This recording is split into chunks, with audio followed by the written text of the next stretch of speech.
El mundo está cambiando muy rápido. Lo que hoy era una novedad, mañana se habrá quedado en algo antiguo. Ese frenético ritmo que muchas veces nos hace preguntarnos ¿y qué será lo siguiente?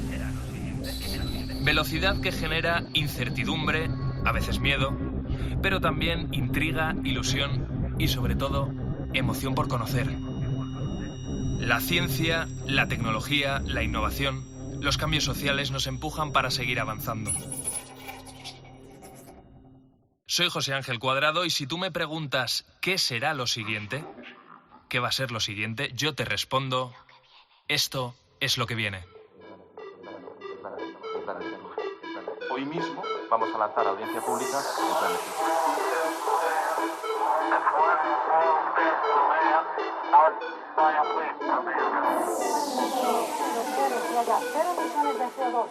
En 2050.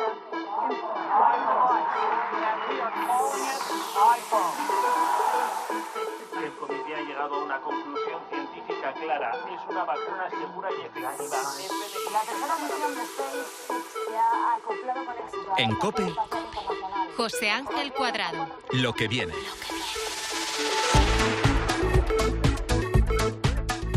Uno de los ámbitos de nuestra vida que más ha evolucionado, sin ninguna duda, es la educación, especialmente la de los más pequeños. ¿Cómo y cuánto más va a cambiar? ¿Hasta dónde llegará? Por ejemplo, ¿dónde han quedado los cuadernillos rubio, los lapiceros, las gomas de borrar, los carpesanos?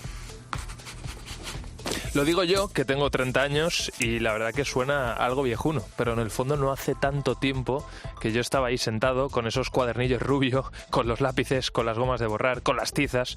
En fin, seguro que a ti también te pasa, porque ahora miras a tu hijo, miras a tu nieto y les ves con una tablet en la mano.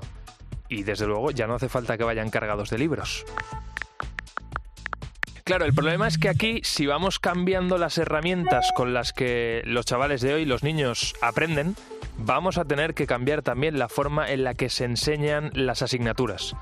Gracias a Dios, poco a poco ya se va haciendo y con la pandemia lo hemos vivido en primera persona. Cada vez más clases online, más recursos digitales, más enseñanzas en los propios entornos digitales.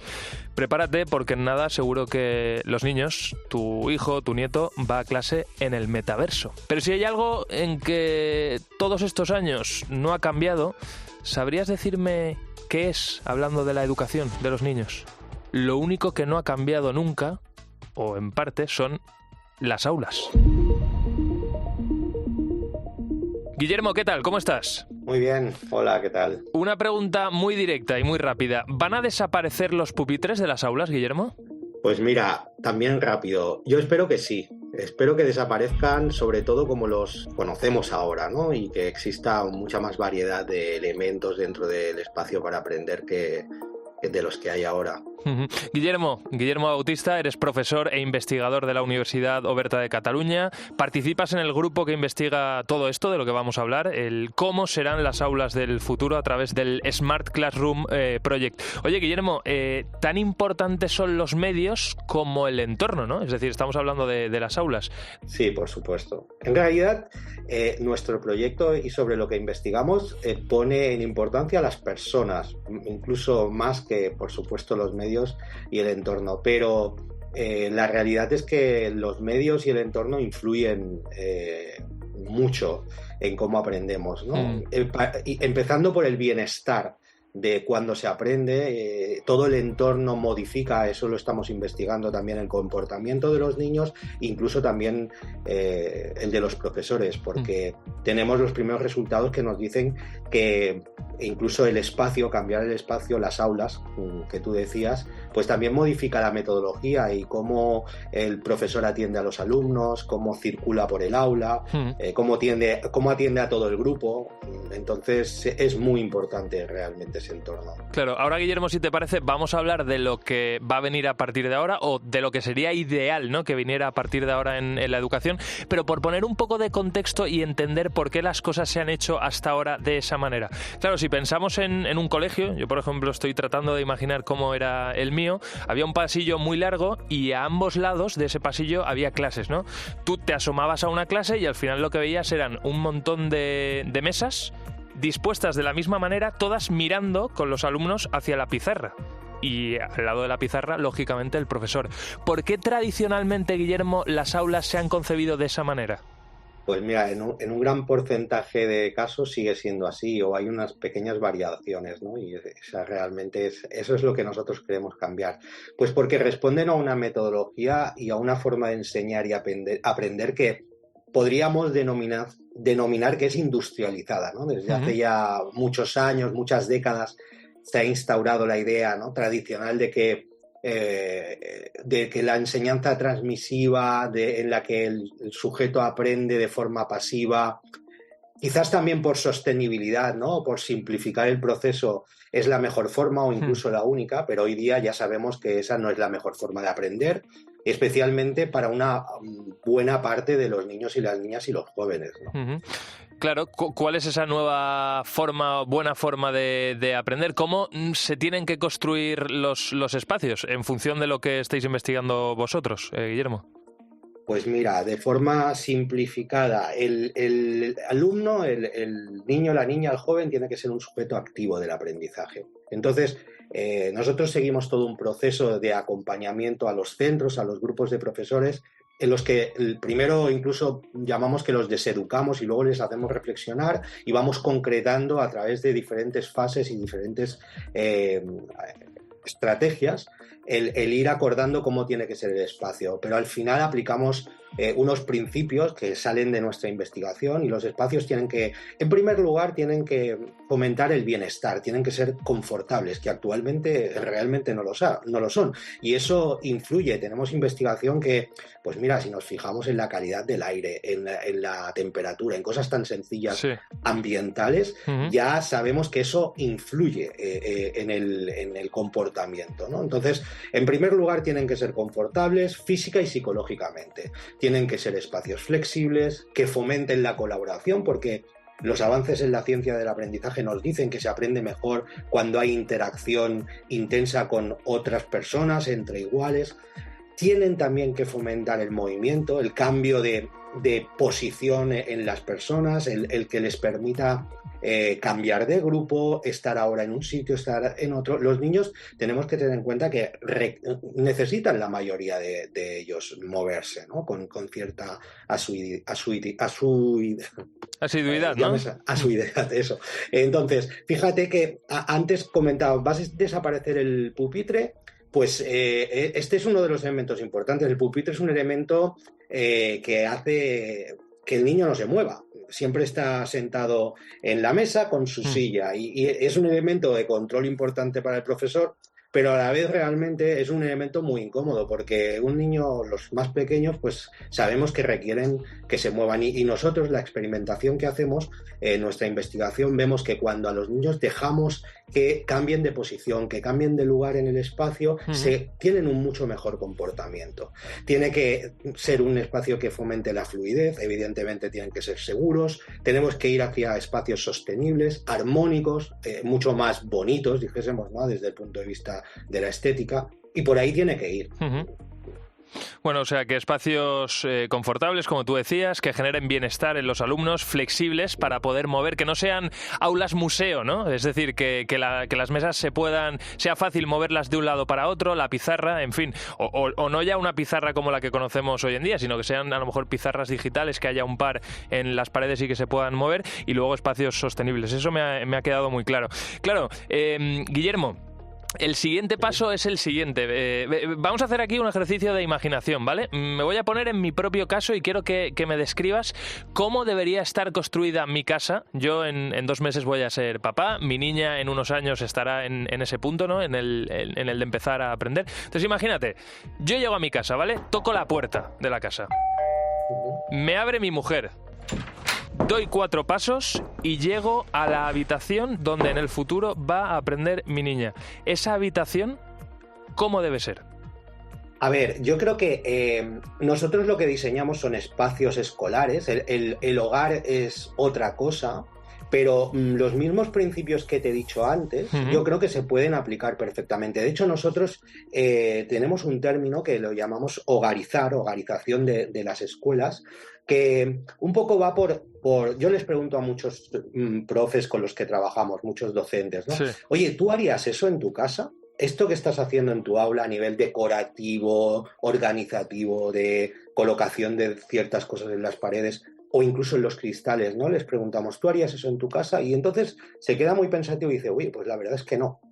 Pues realmente si no lo haces en tu casa, ¿por qué lo hacemos? Claro, en la escuela? efectivamente. Realmente nos damos cuenta que eso está provocando una contaminación visual e incluso a veces ponemos todo de carteles encima de la ventana y no dejamos ni que pase la luz solar. Entonces, va más al revés, va más por aplicar ciertos principios, ciertas ideas de bienestar del hogar a la escuela, porque es un lugar en el que pasamos muchas horas y en el que no nos damos cuenta que cometemos errores muy sencillos de solucionar, ¿no? Entonces, yo creo que tienen que aprender más las escuelas a ese nivel de las casas que las casas de las escuelas, ¿no? Lo que pasa que, como te comento, creo que sí que esos principios se pueden aplicar, ¿no? Pues tiene que ser un lugar cómodo, tiene que ser un lugar en el que se le permita hacer diferentes tipos de actividades. En las aulas, por ejemplo, nosotros valoramos mucho que en un momento determinado se pueda crear un espacio diáfano para hacer con los más pequeños, a lo mejor, pues una rueda, o sentarnos todos alrededor de la maestra, del maestro, pero a lo mejor para con los grandes un role-playing, cualquier actividad que requiera un espacio más despejado. Esto, Guillermo, de todas formas me recuerda muy mucho a la nueva metodología que tienen de trabajar grandes empresas, sobre todo empresas tecnológicas, ¿no? Que tienen esos espacios diáfanos en el que igual un día hay una conferencia, ¿no? Es decir, se conectan con otra parte del mundo porque tienen una reunión y al día siguiente hay una dinámica de trabajo con 5 o 6 personas dentro de ese mismo espacio en el que tienen que pintarrajear las paredes o tienen que hacer, no sé, una dinámica, una especie de escape room, ¿no? Dentro de la propia empresa, es decir, espacios que sean muy versátiles, en los que se puedan hacer muchas cosas. A ver, en realidad los principios, las ideas, incluso el sentido común se aplica a todos los espacios. Nosotros sí que no buscamos copiar este tipo de espacios empresariales porque a nosotros nos interesa la educación básica, nos interesa todo y que estamos haciendo también asesoramientos a universidades en la mejora de los espacios, pero siempre espacios con la finalidad de aprender. Claro. Es cierto que al final puedes llegar a las mismas conclusiones, ¿no? Pero sí que no tenemos como referencia ese tipo de espacios, los empresariales. Guillermo, una última cosa. Evidentemente estamos hablando de un futuro cada vez más digital, las aulas van a ser cada vez más digitales. Aquí es impepinable que a todos los colegios, que a todas las aulas llegue una buena conexión a Internet, ¿no? ¿O no necesariamente?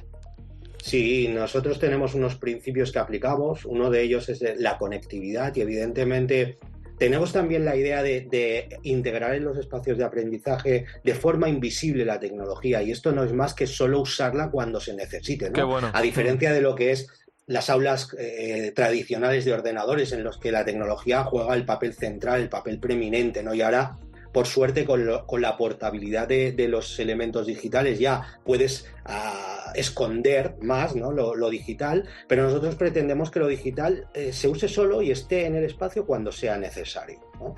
Pero cuando lo usemos, que lo usemos cómodamente, con garantías, que los docentes se sientan con seguridad al utilizar, y si diseñan una actividad que sea con tecnología y con conexión a Internet, que tengan una buena conexión, una conexión sencilla, ¿verdad? Incluso ahora, por ejemplo, las pantallas estas interactivas que sustituyen a las smart boards que están antiguamente estaban en las paredes, bueno, en muchos centros siguen estando, pues esas pantallas a veces permiten, o casi siempre permiten, que se conecten dispositivos individuales, teléfonos móviles, tabletas, y eso ofrece unas posibilidades muy interesantes de compartir con todo el grupo lo que estás haciendo, y eso forma parte de este principio de conectividad que tendría que tener el espacio para aprender. Guillermo Bautista, profesor e investigador de la Universidad Oberta de Cataluña, estás desde luego averiguando, ¿no? Tratando de averiguar y poniendo esos cimientos para lo que van a ser las aulas del futuro. Ha sido un gustazo hablar contigo y descubrir este apasionante mundo. Mucha suerte, porque desde luego todo lo bueno que te pase a ti le va a pasar a nuestros niños, a nuestros nietos, a nuestros hijos. O sea que va a ir en favor de la sociedad. Muchísimas gracias, ¿eh? Muchísimas gracias a vosotros. En COPE, lo que viene. José Ángel Cuadrado.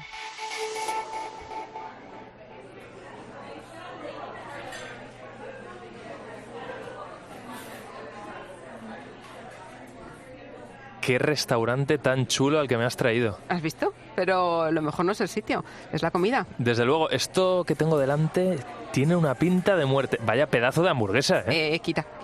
Pínchala antes con el tenedor, que ya verás, que tiene, ya verás lo que tiene dentro. Espérate un segundito. Pero escúchame, tenedor y cuchillo, claro, que si no me voy a poner las manos sí. pringaditas. Esta hamburguesa es de tenedor y cuchillo. A ver, voy a ello, voy a cortar...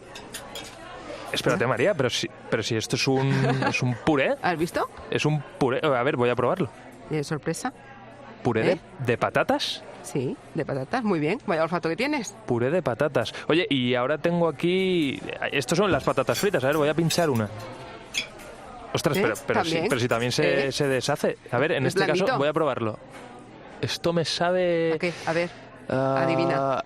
No es muy difícil. ¿Puré de zanahoria? ¿Puede ser? Puré de zanahoria, sí, así es. Mira qué gusto tienes. A ver, María, pero esto es un poco tongo. Es un poco tongo, un trampantojo perfecto, imposible casi de hacer por un humano. ¿Esto sabes quién lo ha hecho? ¿Qué? Una impresora 3D. Ostras, ¿tienes una en casa? Pues no, porque no me da el sueldo. Cuesta unos 5.000 euros y de momento está pensada más para uso de profesionales, en restaurantes, en hospitales, en residencias de ancianos... Pero sí que podría tener una en casa por cuestión de espacio, porque realmente ocupa el tamaño de un horno con menos fondo incluso. A ver, María, salimos del bullicio del restaurante porque esto, la verdad que a mí me ha despertado algo de intriga. Comida hecha con una impresora 3D. ¿Esto cómo es posible? Pues mira, la impresora tiene forma de cubo. En su interior hay un brazo robotizado que va cogiendo los ingredientes que ya están previamente cocinados. Están en unos contenedores dentro de este cubo y los va dosificando y dando forma, poniéndolos capa a capa en función del diseño que hayamos elegido. Así, bueno, pues podemos conseguir en poco tiempo la forma deseada, en este caso la hamburguesa que te acabas de comer, con los ingredientes que tú elijas. En este caso no era carne, sino puré de patata y de zanahoria. Bueno, uno de los creadores de esta maravilla es Emilio Sepúlveda, que es CEO de Natural Machines. Emilio, ¿qué tal? ¿Cómo estás? Hola, ¿qué tal? Buenos días. Oye, con esta impresora, Emilio, podemos dar el pego y ser auténticos chefs de estrella Michelin. Casi que María me ha puesto aquí 2 platazos que en el fondo, bueno, eran trampantojos, claro. Bueno, esa es la idea, ¿no? Que facilitar un poquito la labor en la cocina, sobre todo ahora que se tiende cada vez a cocinar menos en casa por falta de tiempo, por falta de conocimientos y un poquito intentar recuperar pues lo que hacían las abuelas, ¿no? Hace un tiempo ya. María, fíjate, Emilio, que ha traído también aquí a la radio una tarta que ha diseñado con la cara de su hija Lucía y es sin gluten. Claro, la impresora nos permite elaborar platos bastante difíciles o relativamente difíciles que podemos diseñar, que aquí está la clave, gracias a una aplicación con un grado de perfección que, Emilio, casi es imposible hacerlo a mano, ¿no? O sea, son técnicas muy complicadas. Bueno, hay en realidad cosas que son muy difíciles de hacerlas a mano y si encuentras a alguien con la habilidad, repetirlo varias veces es muy difícil. Entonces, una de las ventajas que aporta este dispositivo es el poder ayudar a los chefs a mecanizar ese tipo de cosas muy complejas. Evidentemente, no sustituye a un chef en el sentido de que al final el que sabe de sabores y sabe de cómo presentar los platos, pues son las personas y lo van a seguir siendo. Emilio, de momento la impresora no cocina, ¿no? Los ingredientes están, los metemos en esos cajetines que hay dentro ya cocinados. Pero va a ser el siguiente paso, de aquí a poquito tiempo va a estar disponible. Además, va a cocinar estos ingredientes, cuando sea posible, de una forma muy particular, con láser, que además, por lo visto, tiene muchísimas ventajas.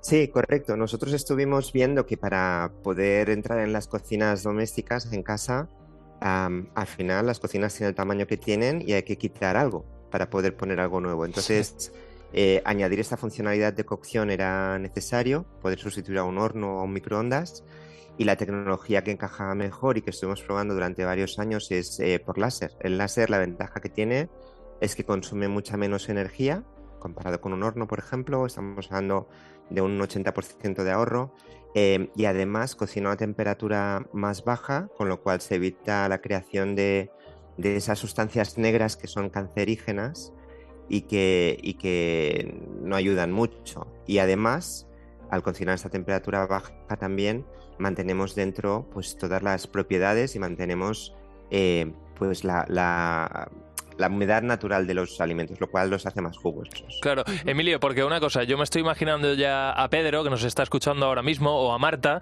se les están poniendo los ojos, en fin, que se están planteando sumar este tipo de tecnología y llevarse el aparato a casa, ¿no? ¿Cuánto más o menos ocupa, ¿vale? ¿Con qué podemos compararlo de los electrodomésticos que tenemos ahora mismo en la cocina? ¿Y sobre qué precio ronda esto, o rondaría? Pues mira, ocupa básicamente el mismo espacio que ocupa un horno, es un poco menos profundo, o sea, no necesitas tanto espacio por detrás, pero el frontal sería más o menos el mismo, o sea, está diseñado para que sea el mismo. Sí. Y ahora mismo el precio, como habéis comentado, pues está sobre los 5.000 euros, pero evidentemente esto no es un precio que permita ir al mercado del hogar. Pero todas las tecnologías tienen un ciclo de arranque, sí, de maduración, ¿no? Y exacto. Y luego cuando ya se masifica más, pues los precios se adaptan a todos los bolsillos. Es un proceso. Claro. Ahora mismo Emilio imprime comida, pero la idea es aplicar la misma tecnología dentro de la impresora para hacer otros productos personalizados, ¿no? Medicamentos, no sé qué más. Esto es una pasada. Sí, así es. La misma tecnología de base nos sirve para personalizar medicamentos, tanto en la parte de lo que son los principios activos como en la textura. O sea, tú, si piensas en la gente mayor, la cantidad de pastillas que se tienen que tomar al día y encima si tienen alguna dificultad para tragar lo duro que se les hace, pues si puedes combinar todos esos principios en una única píldora y además hacerla que se disuelva en la boca o que sea muy blandita para que se la puedan tragar sin problemas, pues eso ayuda mucho, la verdad. Y lo estamos también aplicando en cuidado personal de la piel, en llamémosle cosmética, haciendo máscaras personalizadas con el producto que tú necesitas en cada zona de tu piel. Se escanea la cara, se escanea la piel y se pone el producto indicado para tus necesidades en cada zona. Y esperamos que en un futuro se pueda aplicar esta tecnología a más verticales, a más aplicaciones. Emilio, en este programa nos gusta muchísimo hacer marca España, así que a mí me gustaría saber de los sectores con los que estáis trabajando ahora mismo, o las empresas con las que estáis trabajando, ¿cuántas son españolas? Es decir, ¿quiénes están trabajando con vosotros ahora mismo aquí en nuestro país? Pues mira, yo puedo decir, por decirlo de una forma suave, que exportamos mucho, ¿vale? Entonces, Vaya. Entonces trabajamos con algunos restaurantes y con algunas escuelas en el sector de educación en España. Trabajamos también con algunos hospitales, pero sí que es verdad que el grueso de nuestra facturación, el grueso de nuestros clientes son o bien en el norte de Europa o bien en países como Japón, y algo en Estados Unidos. Entonces, bueno, es un país mediterráneo, le cuesta adoptar tecnologías nuevas y va a su ritmo. Entonces, por cultura, hay otros países que toman más riesgos y prefieren probar nuevos modelos de negocio. Porque, Emilio, el hecho de que lo comercialicéis en hospitales, colegios, tiene una razón de ser. Sí, claro, o sea, actualmente la sociedad en la que estamos es una sociedad que está envejeciendo, tiene muchas implicaciones, y el tema de la comida y el tema de la salud relacionado con la comida y el tema de la independencia de la gente mayor, pues es un problema grave desde el punto de vista de la sociedad. Entonces, hemos encontrado, no pensamos en eso al principio, pero hemos encontrado que utilizar esta tecnología en ese entorno facilita mucho que la gente vaya menos al hospital, que si tiene que ir al hospital tenga una alimentación adecuada y que además les apetezca, porque la alternativa es tomar un bol de puré y la gente deja de comer. La hamburguesa de puré de verdura, que es ideal para niños o para personas mayores que tienen problemas para masticar y para tragar, ¿no? De hecho, es que siempre se ha dicho, Emilio, que al final la comida tiene que oler bien y luego tiene que tener pinta. Exacto, o sea, nos tiene que entrar por los ojos. Sí, los ojos es lo primero. O sea, no somos conscientes porque es algo que es parte de nuestro día a día, pero en el momento en que tú pierdes el aspecto visual de una comida, la comida deja de ser apetecible en muchos casos. Y entonces es un aspecto crucial. Bueno, pues Emilio, ha sido muy interesante conocer vuestro proyecto. A ver si cada vez más sectores y más empresas de nuestro país deciden apostar por este tipo de tecnología Made in Spain, y cuando eso suceda, pues aquí tienes las líneas abiertas de nuestro programa para contárnoslo. Genial, pues muchas gracias por vuestro tiempo y vuestro interés. Emilio Sepúlveda, CEO de Natural Machines, mil gracias, que vaya muy bien. Muchas gracias. Y María, a mí me has dejado con mono de tomarme una hamburguesa con patatas, pero esta vez sin engaño. No, bueno, le voy a decir a Emilio que te imprima una, que también imprime comida real. Muy bien, venga, vete por ella. Seguimos en lo que viene. En COPE, lo que viene. José Ángel Cuadrado.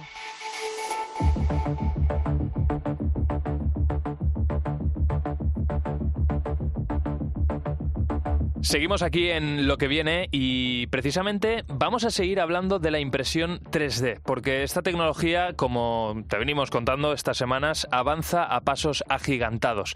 Fíjate, te voy a dar unos datos con los que vas a alucinar. El mercado de materiales de impresión 3D va a alcanzar los 9.860 millones en 2028. Eso es dentro solo de 5 años.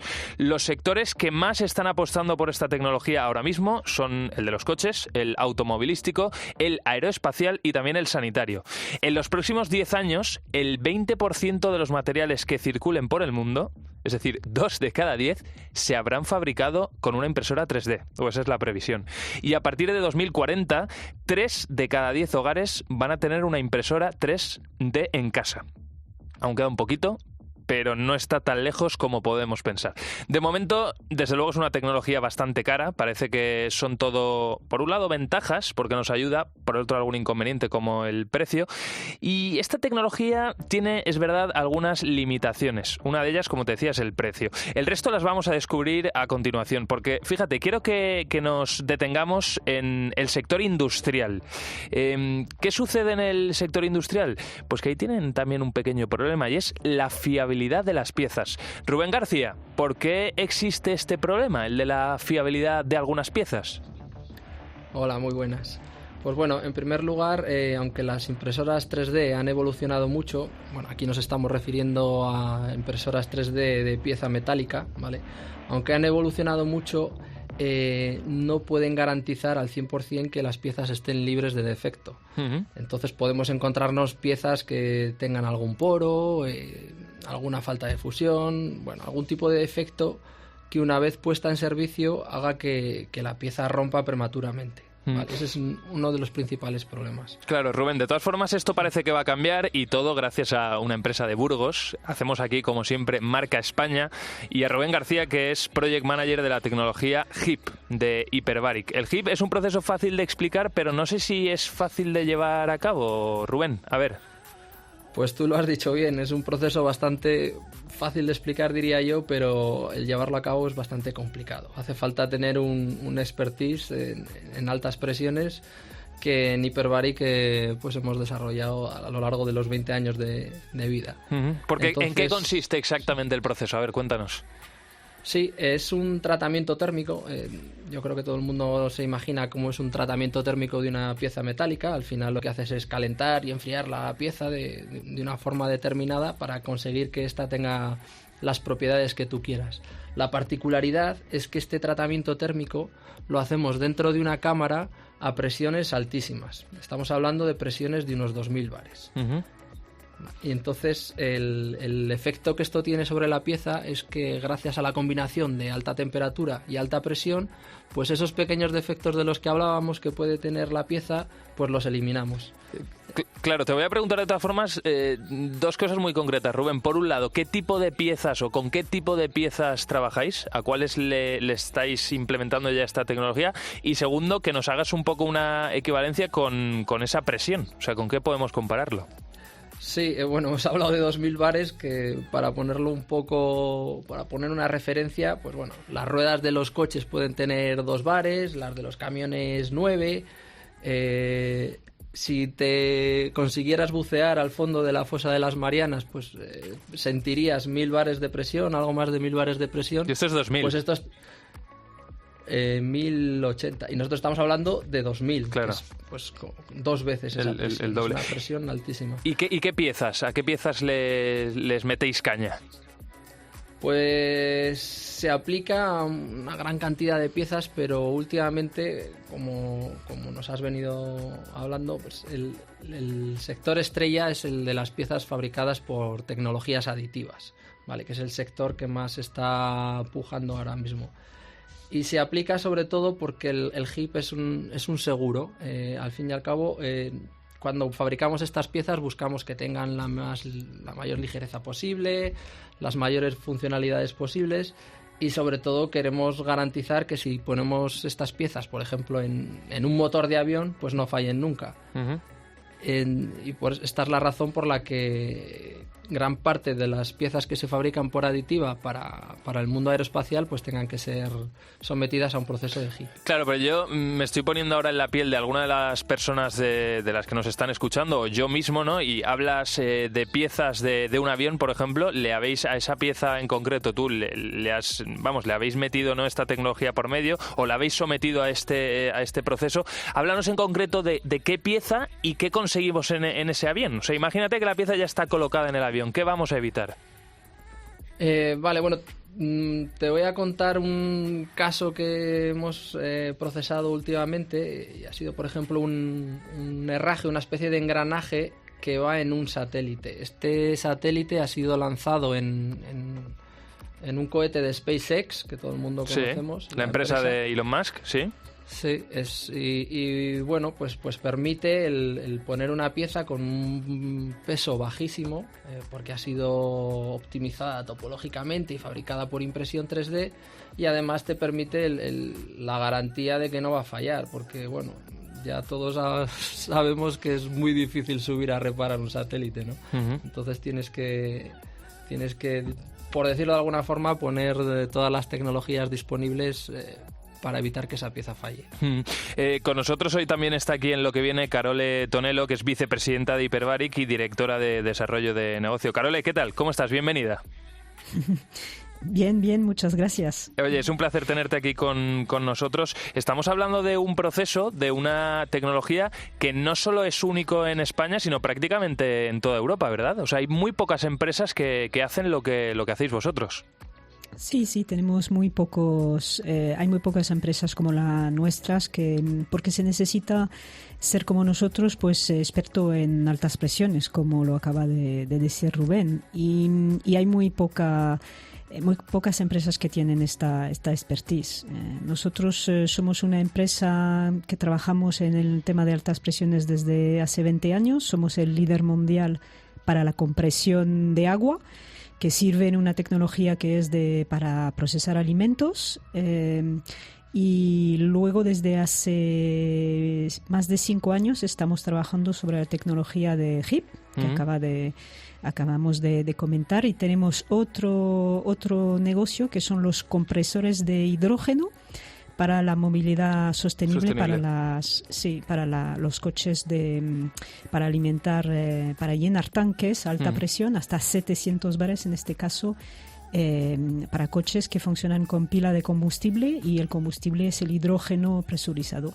Y realmente en cuanto a HIP, pues pensamos que es un mercado, sabemos que es un mercado que está creciendo casi a 20% por año, y en algunos casos se necesita el postprocesado de HIP para mejorar las propiedades de las piezas. Y nosotros, nuestra ambición también, somos líderes en el campo de presurización de agua para el sector alimentario, y nuestro objetivo, por supuesto, es volvernos el líder en el campo de presurización de HIP, haciendo máquinas más de las más fiables y más económicas que se pueda para que se desarrolle esta tecnología. Muy interesante, la verdad. Qué interesante. Claro, por eso quería preguntarte, la industria de las impresoras 3D, ¿no? Hemos hablado del sector de los coches, hemos hablado del sector aeroespacial, en este mismo programa hemos hablado también del sector de la alimentación y cómo algunas impresoras 3D las están utilizando los chefs para lograr platos que una mano humana, por muy bueno que sea, no lo puede lograr. ¿En qué otros sectores esta tecnología va a ir colonizando en los próximos años? Eso es una pregunta difícil, porque nosotros con la tecnología HIP nos centramos en el metal, en la impresión 3D metal, pero es verdad que hay mucha impresión 3D donde lo que se fabrica es un alimento, o 3D plástico, porque hay muchas cosas que se hacen con plástico. Entonces, en el mundo metálico, bueno, como tú bien has dicho, ha empezado la fabricación aditiva pues un poco por aplicaciones más raras, pero sí que estamos viendo cómo los fabricantes de impresoras cada vez hacen impresoras más grandes, más productivas. Rubén, automoción, sí, yo creo que para el metal. Por ejemplo, relojes. Hemos visto ya aplicaciones de carcasas de reloj hechas con aditiva o vamos a cada vez como está bajando cada vez más el coste de fabricación por tecnologías aditivas, pues ya se está extendiendo su uso pues un poco a piezas más del día a día. Como siempre con la tecnología, con la tecnología, cuando vaya bajando el precio, desde luego irá llegando a otros sectores. Rubén, Project Manager de la tecnología HIP en Hyperbaric, Carole Tonelo, vicepresidenta y directora de negocio también en Hyperbaric. Muchísimas gracias a los dos por haberos acercado aquí a Lo que viene y por haber compartido vuestro contenido y sobre todo que las cosas vayan muy bien. Un abrazo a los dos. Muchísimas gracias. Gracias.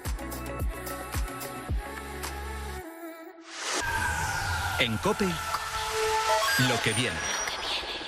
José Ángel Cuadrado.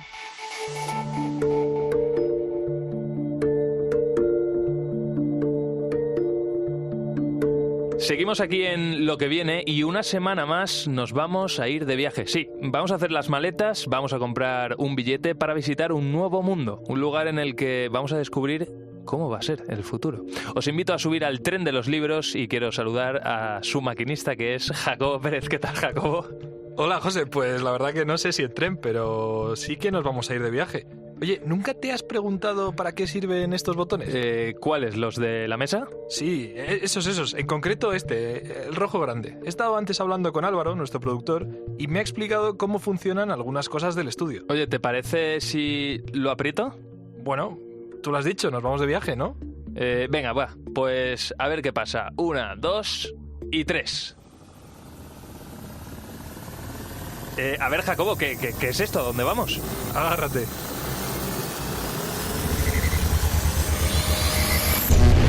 Si estás mareado, tengo bioramina. De momento no. ¿Dónde estamos? A ver. ¿Dónde y cuándo estamos? No entiendo. Esto, José, es 1995 y el lugar, bueno, ya lo ves, es una carretera cualquiera de una ciudad cualquiera. Hay bastante tráfico y nos hemos metido en una novela. Ah, vale. Ya sé por dónde vas. Hoy, José, hemos viajado a Ensayos sobre la ceguera, un libro que escribió José Saramago, el Premio Nobel de Literatura portugués. Estamos dentro del libro, literalmente. Exacto. Aquí, en este semáforo, es donde ocurre el primer capítulo y en ese coche va uno de sus protagonistas. ¿Nos podemos acercar? Claro, pero es mejor no hablar con él, ni con nadie. Imagínate que por nuestra culpa cambia algo del libro. Jacobo, que nos metes en un lío. Tranquilo. Hoy solo vamos a ver y escuchar lo que pasa en Ensayos sobre la ceguera. ¡Estoy ciego! Jacobo, ¿qué dice el hombre del coche? Pero, ¿por qué está gritando? ¿Por qué no arranca? Se ha quedado parado ahí en el semáforo. Es la primera víctima. ¿Víctima? ¿Por qué se ha quedado ciego? Ha sido de repente. Acaba de empezar una terrible epidemia. ¿Como un virus. Lo llaman el mal blanco. Sí, es como un virus. Este pobre hombre ha sido el primer infectado y poco a poco va a ir contagiando a todas las personas a su alrededor. Esto, Jacobo, y seguro que a nuestros oyentes sí que me suena. Le están ayudando. Ese otro hombre, el que le acompaña, en realidad es un ladrón. Y cuando le deje en su casa le va a robar el coche. ¿Le va a robar el coche a un ciego? Pero José, ¿cómo crees que se comporta la gente cuando por culpa de una enfermedad su vida se convierte en un caos? ¿Qué crees que pasaría si por culpa de un virus el orden social diese un vuelco? Parece que estamos hablando de cosas que tenemos muy recientes. Y este libro se escribió en 1995. En Ensayo sobre la ceguera tenemos hasta cuarentenas, pero espera, que te me adelantas. Ahora el hombre que se acaba de quedar ciego, el primero de todos, está en su casa. Le está contando lo que ha pasado a su mujer. Pero, a ver, ¿no debería ir a un médico? A un oftalmólogo. Vamos a conocerle. Y ahora, Jacobo, ¿dónde estamos? Es la consulta del médico, que está atendiendo al hombre que se ha quedado ciego en el coche. ¿Ves? La puerta está cerrada. Ahora le está explicando los síntomas. Se ha quedado ciego, pero lo ve todo en blanco, como si le estuvieran apuntando con una luz. ¿Y toda esta gente? Pues son los siguientes. El primer ciego les ha contagiado, y todavía no lo saben. Ese, por ejemplo, es un niño que ha venido con su madre porque tiene estrabismo. ¿La chica de las gafas oscuras? Es una prostituta y ha venido a revisarse una conjuntivitis. Ahí, al lado, está uno que en parte ya es ciego. ¿Ves la venda que lleva en el ojo? Sí, lo tiene tapado, como si fuera un pirata. Pues pronto ya no le funcionará a ninguno. ¿El médico y el primer ciego ya salen? ¿También le ha contagiado? Así es. Vamos con él y conocemos a la mujer del médico, que es, como te he dicho, la auténtica protagonista de este libro. De Ensayo sobre la ceguera, de José Saramago. ¡Qué casa tan bonita! Hay libros por todas partes, incluso con apuntes. Claro, porque el médico se ha pasado toda la noche en vela intentando averiguar de dónde viene esta epidemia. Ahora está con su mujer, se abrazan, ella está bastante entera, le ayuda a moverse. La llamada es importante, si quieres vamos a escucharla. Buenos días, habla el ministro. En nombre del gobierno, le agradezco su celo. Estoy seguro de que gracias a la rapidez con que usted ha actuado, vamos a poder circunscribir y controlar la situación. Entre tanto, haga el favor de permanecer en su casa. El médico ha informado al gobierno de lo que estaba pasando. Incluso le ha contado que él mismo se ha quedado ciego. ¿Y la mujer? Pues muy buena pregunta. Ella va a ser el único personaje del libro, de Ensayo sobre la ceguera, que no se va a quedar ciega. Dime, José, ¿te apetece revivir una cuarentena? Pues no sé qué quieres que te diga, si es necesario. Venga, que sí, que sé que sí. Vámonos a un manicomio. Menudo sitio más grande, hay unas cuantas camas y mira, ahí está el médico y su mujer. ¿Y los demás, Jacobo, quiénes son? Me suenan de algo. Pues son los que estaban en la consulta. El niño, el tuerto, la prostituta. Y el otro es el ladrón del coche. El ministro de Sanidad ha decidido que hagan cuarentena en este manicomio abandonado hasta que se sepa algo más de la que poco a poco se va a convertir en una pandemia mundial. Qué malos recuerdos me está trayendo todo esto. El gobierno lamenta haberse visto forzado a ejercer enérgicamente lo que considera su derecho y su deber. Proteger por todos los medios a su alcance a la población en la crisis que estamos atravesando. Cuando parece comprobarse algo semejante a un brote epidémico de ceguera, provisionalmente llamado mal blanco, y desearía con el civismo y la colaboración de todos los ciudadanos para limitar la propagación del contagio. El gobierno conoce plenamente sus responsabilidades y espera que aquellos a quienes se dirige este mensaje asuman también las responsabilidades que les corresponden, pensando que el aislamiento en que ahora se encuentran representará un acto de solidaridad con el resto de la comunidad nacional. Los militares son los encargados de garantizar que ninguno de los infectados, ninguno de los ciegos, se escape. Pero ¿cómo van a vivir aquí, sin poder verse entre ellos? Al menos entiendo yo que les darán de comer, ¿no? Pues los ciegos tienen la suerte de contar con la mujer del médico. Acuérdate que ella es la única que no pierde la visión, la única que no se contagia. Y sobre la comida, ¿te parece si avanzamos unas cuantas páginas y lo ves tú mismo? Venga, vamos. Seguimos en el manicomio, como ves. Ya están todas las camas ocupadas. Es que la enfermedad va a llegar a contagiar a todo el mundo. Pronto no habrá camas suficientes ni lugares de aislamiento tan grandes. El mundo entero perderá la vista. No puedo ni imaginarlo. Para eso tenemos el libro de Saramago, Ensayo sobre la ceguera. Él pudo ver, paradójicamente, el riesgo que hay en el interior de muchos hombres y de muchos de nosotros. En el libro todos están ciegos y saben que el de al lado no va a ver lo que hagan. Aunque sea un delito. Aunque sea algo profundamente inhumano. Mira, esta es una de las escenas más crueles del libro. Los militares acaban de llegar con la comida para los ciegos. Que esa gente se las arregle como pueda. ¡Vámonos! ¡Vámonos! Los soldados tienen miedo. Y mira, los ciegos van corriendo a por la comida que acaban de dejar en el suelo. Parece un grupo de zombies, van como locos a por la comida y ni siquiera saben dónde está. José, fíjate en los soldados. Acaban de coger las ametralladoras. Los ciegos no van a saber cuándo parar. Llevan días aislados, aquí, sin comer. Esto se pone un poco feo. Jacobo, hay muchos muertos. ¿Cómo es posible? ¿Por qué unos soldados disparan contra su propia gente? Es que ya no son soldados. Míralos. Salen corriendo. Están desertando y los contagiados que se queden aquí nunca sabrán del todo si siguen presos o si pueden volver a sus casas. ¿Y cómo acaba el libro Ensayo sobre la ceguera? A ver, no me gustaría hacer ningún spoiler, aunque sea un libro de 1995. Lo importante un poco de esta sección, yo creo, es que la gente que nos escucha se lo lea.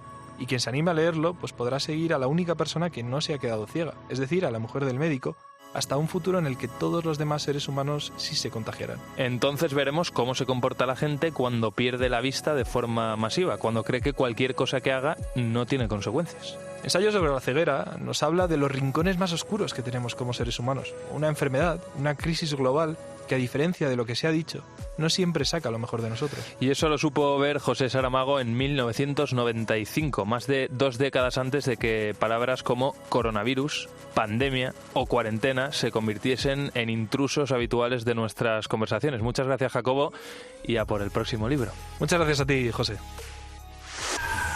En COPE, lo que viene. José Ángel Cuadrado.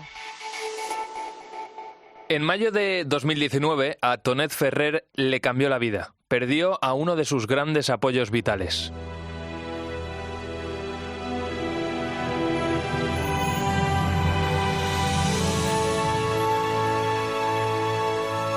La que te cuento hoy no es una historia de ciencia, ni de tecnología, ni de progreso, tal y como lo entendemos aquí en Lo que viene. Bueno, o tal vez sí, de progreso sí, y sobre todo de pensar precisamente en lo que viene.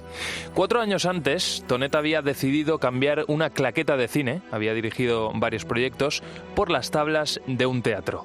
De 2015 a 2019, casi todo fue una aventura y un aprendizaje, porque él no se había formado, la verdad, en teatro. ¿Y adivináis quién había estado siempre a su lado empujándole?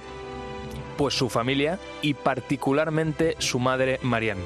Así que cuando Tonet ya había ganado experiencia, tenía algunos proyectos, ¡pum!, su madre fallecía de cáncer en mayo del 19. Fueron meses difíciles hasta que a Tonet se le ocurrió algo: coger un papel y ponerse a escribir. Y convertir ese dolor en amor, de alguna manera convertir ese dolor en arte. Y ha sido un proceso muy duro, pero muy enriquecedor, muy sanador, muy liberador. Y sin este proceso, sinceramente, yo ahora mismo no sé dónde estaría. De alguna manera ha sido curioso, porque dentro de este proceso liberador y sanador que te decía, me he dado cuenta que volcar mi dolor sobre 2 personajes me ha quitado un peso muy grande de encima. Ese peso lo volcó precisamente en La vida empieza hoy. Qué bonito nombre, ¿verdad? La vida empieza hoy. Una obra de teatro que estrenó meses después del fallecimiento de su madre, que lleva mucho de él, que lleva mucho de Tonet, que lleva también mucho de Marianne, de su madre, pero que incorpora algunos elementos de ficción. Él dice: para que la historia pueda avanzar. Lo bonito de todo esto es que esa obra, sin más pretensiones iniciales que servir de una especie de cura para Tonet, primero recibió un premio Max. Son como los premios Goya al cine, pero en este caso el teatro. Y encima el que ganó el premio Max fue el del público. Y yo siempre digo que el público nos ha salvado la vida. Nos ha ayudado a continuar hacia adelante, a confiar en lo que hacemos. Pero es que ese premio Max ha ayudado a que la obra viaje desde Valencia, de donde es Tonet, a Madrid, a un gran teatro como el Lara, donde, por cierto, va a estar hasta el próximo 20 de noviembre.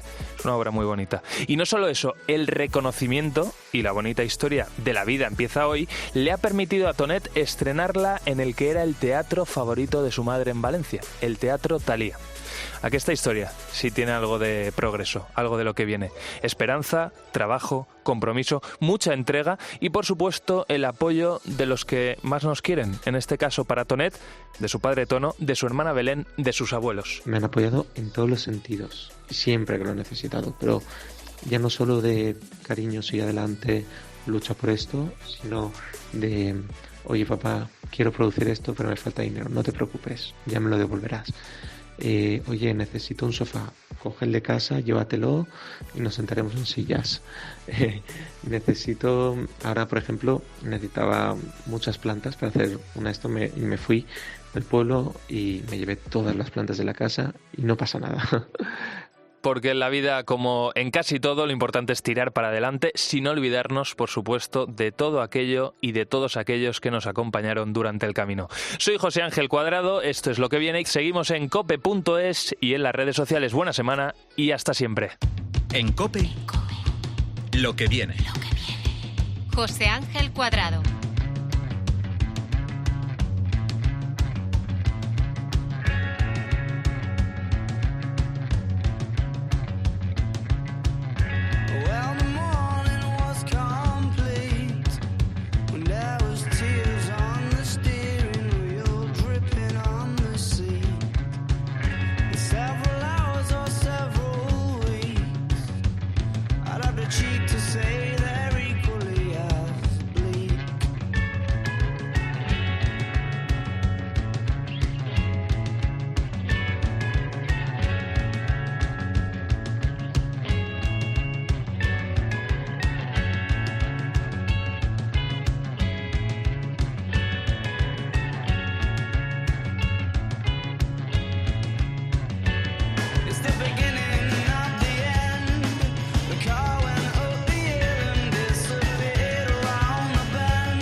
And the eyes were all red. You could see that we'd cried. And I watched and I waited till she was inside, forcing a smile and waving